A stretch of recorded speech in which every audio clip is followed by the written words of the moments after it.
അധ്യായം 60 സൂറത്തുൽ മുംതഹന. മദീനയിൽ അവതരിച്ചത്. സൂക്തങ്ങൾ 13. ബിസ്മില്ലാഹിർ റഹ്മാനിർ റഹീം. പരമകാരുണികനും കരുണാനിധിയുമായ അല്ലാഹുവിന്റെ നാമത്തിൽ. യാ അയ്യുഹല്ലദീന ആമനൂ ലാ തത്തഖിദൂ അദുവ്വീ വഅദുവ്വകും ഔലിയാഅ തുൽഖൂന ഇലൈഹിം بالمودة وقد كفروا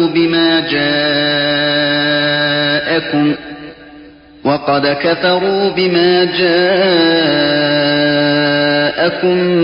من الحق يخرجون الرسول وإياكم أن تؤمنوا بالله ربكم إن كنتم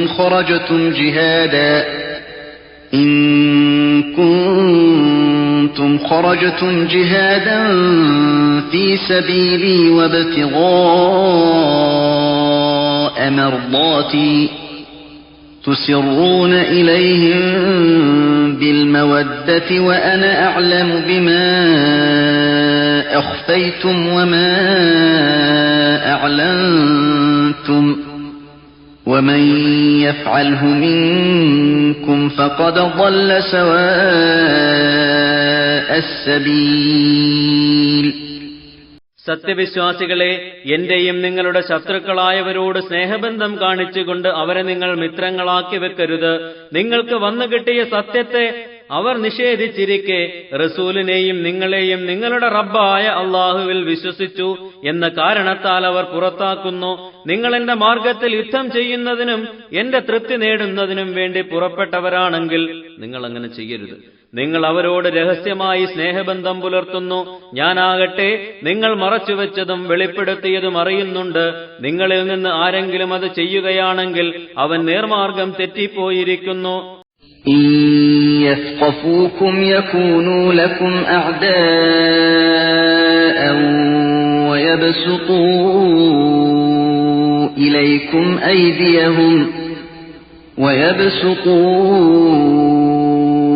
إليكم أيديهم وألسنتهم بالسوء وودوا لو تكفرون. നിങ്ങളെ അവർക്ക് പിടികിട്ടിയാൽ അവർ നിങ്ങളുടെ ശത്രുക്കളായി തീരുകയും തിന്മയുമായി നിങ്ങൾക്ക് നേരെ അവർ തങ്ങളുടെ കൈകളും നാവുകളും നീട്ടുകയും ചെയ്യും. നിങ്ങൾ സത്യനിഷേധികളായെങ്കിൽ കൊള്ളാമായിരുന്നു എന്നവർ ആശിക്കുകയും ചെയ്യുന്നു. ലൻ തൻഫഅകും അർഹാമുകും വലാ ഔലാദുകും യൗമൽ ഖിയാമത്തി യഫ്സിലു ബൈനകും വല്ലാഹു ബിമാ തഅമലൂന ബസീർ. നിങ്ങളുടെ രക്തബന്ധങ്ങളോ സന്താനങ്ങളോ അന്ത്യനാളിൽ നിങ്ങൾക്ക് ഉപകരിക്കുകയില്ല തന്നെ. അന്ന് അവൻ നിങ്ങൾക്കിടയിൽ വിധി കൽപ്പിക്കും. നിങ്ങളുടെ പ്രവർത്തനങ്ങൾ കണ്ടറിയുന്നവനാകുന്നു അല്ലാഹു. قد كانت لكم أسوة حسنة في إبراهيم والذين معه إذ قالوا لقومهم إنا براء منكم ومما تعبدون من دون الله كفرنا بكم وبدا بيننا وبينكم العداوة والبغضاء أبدا حتى تؤمنوا بالله وحده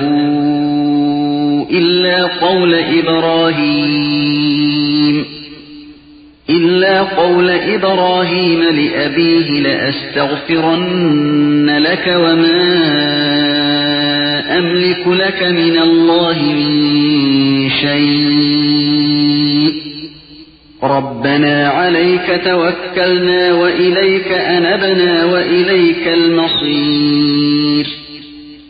ഇബ്രാഹീമിലും അദ്ദേഹത്തോടൊപ്പമുള്ളവരിലും നിങ്ങൾക്ക് ഉത്തമ മാതൃകയുണ്ടായിട്ടുണ്ട്.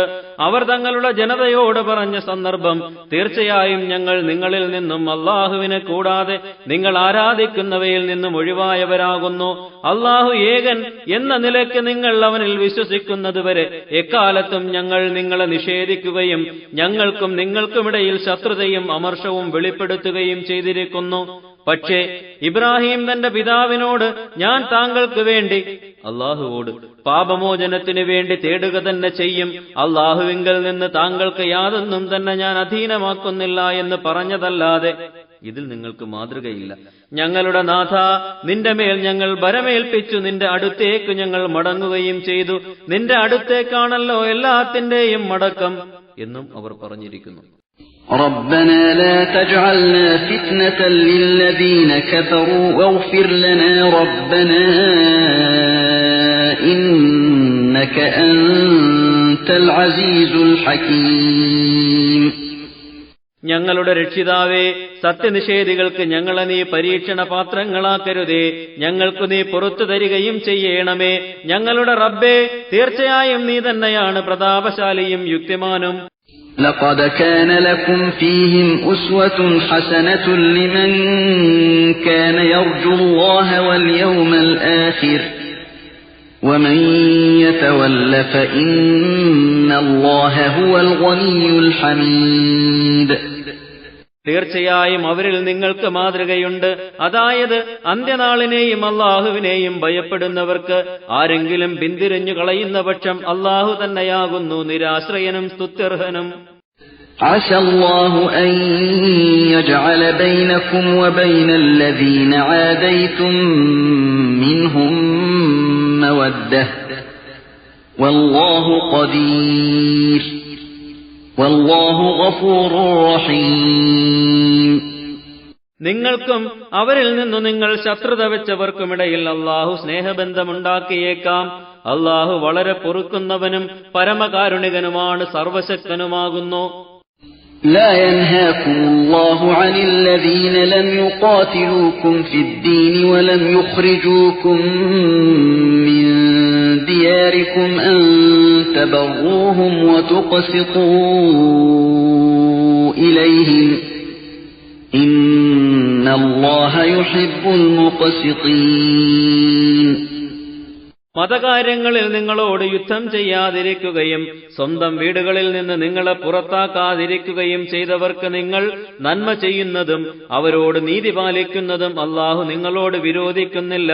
നീതി പാലിക്കുന്നവരെ തീർച്ചയായും അള്ളാഹു ഇഷ്ടപ്പെടുന്നു. إنما ينهاكم الله عن الذين قاتلوكم في الدين وأخرجوكم من دياركم وظاهروا على إخراجكم أن تولوهم ومن يتولهم فأولئك هم الظالمون. മതകാര്യങ്ങളിൽ നിങ്ങളോട് യുദ്ധം ചെയ്യുകയും സ്വന്തം വീടുകളിൽ നിന്ന് നിങ്ങളെ പുറത്താക്കുകയും നിങ്ങളെ പുറത്താക്കാൻ സഹായിക്കുകയും ചെയ്തവരോട് മൈത്രീബന്ധം സ്ഥാപിക്കുന്നത് മാത്രമേ അള്ളാഹു നിങ്ങളോട് വിരോധിക്കുന്നുള്ളൂ. ആരെങ്കിലും അവരോട് മൈത്രീബന്ധം പുലർത്തുന്നുവെങ്കിൽ അക്കൂട്ടർ തന്നെയാണ് അക്രമികൾ. يا أيها الذين آمنوا إذا جاءكم المؤمنات مهاجرات فامتحنوهن الله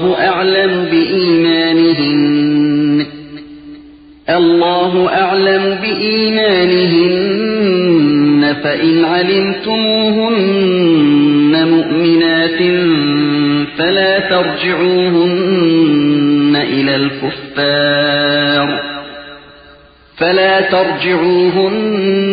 إلى الكفار لا هن حل لهم ولا هم يحلون لهن وآتوهم ما أنفقوا ولا جناح عليكم أن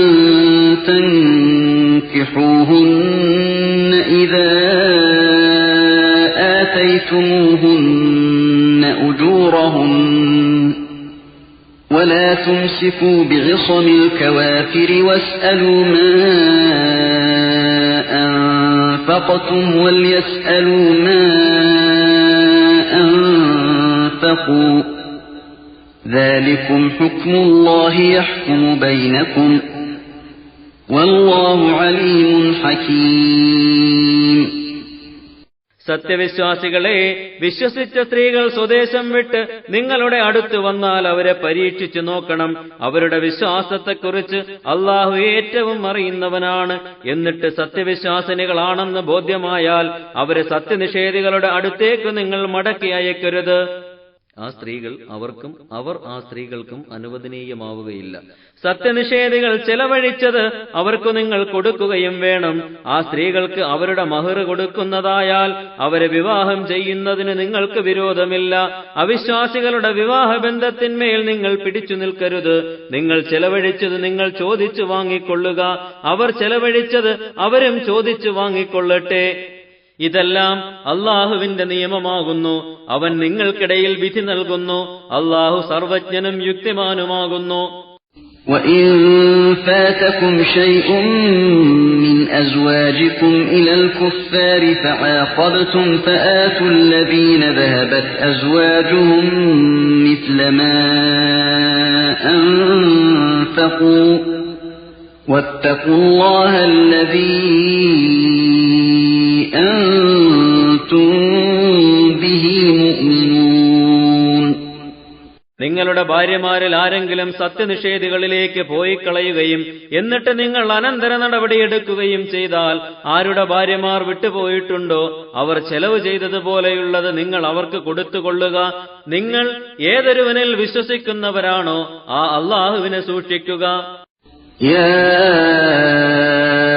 أيها النبي إذا جاءك المؤمنات يبايعنك على ألا يشركن بالله شيئا ولا يسرقن ولا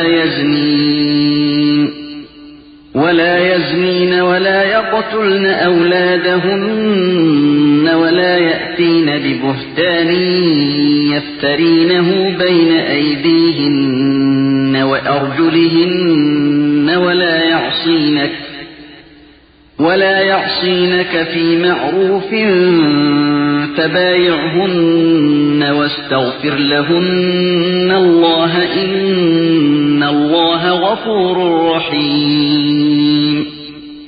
നബിയെ, സത്യവിശ്വാസിനികളായ സ്ത്രീകൾ തങ്ങൾ അള്ളാഹുവിനോട് യാതൊന്നിനെയും പങ്കുചേർക്കുകയില്ലെന്നും മോഷ്ടിക്കുകയില്ലെന്നും വ്യഭിചരിക്കുകയില്ലെന്നും തങ്ങളുടെ സന്താനങ്ങളെ കൊല്ലുകയില്ലെന്നും മനഃപൂർവ്വം കെട്ടിച്ചമയ്ക്കുന്ന കള്ളവാദവും കൊണ്ട് വരികയില്ലെന്നും ഒരു നല്ല കാര്യത്തിലും താങ്കളോട് അനുസരണക്കേട് കാണിക്കുകയില്ലെന്നും പ്രതിജ്ഞ ചെയ്യാനായി താങ്കളുടെ അടുത്ത് വന്നാൽ അവരോട് പ്രതിജ്ഞ വാങ്ങുകയും അവർക്ക് വേണ്ടി അള്ളാഹുവിനോട് പൊറുക്കലിനെ തേടുകയും ചെയ്യുക.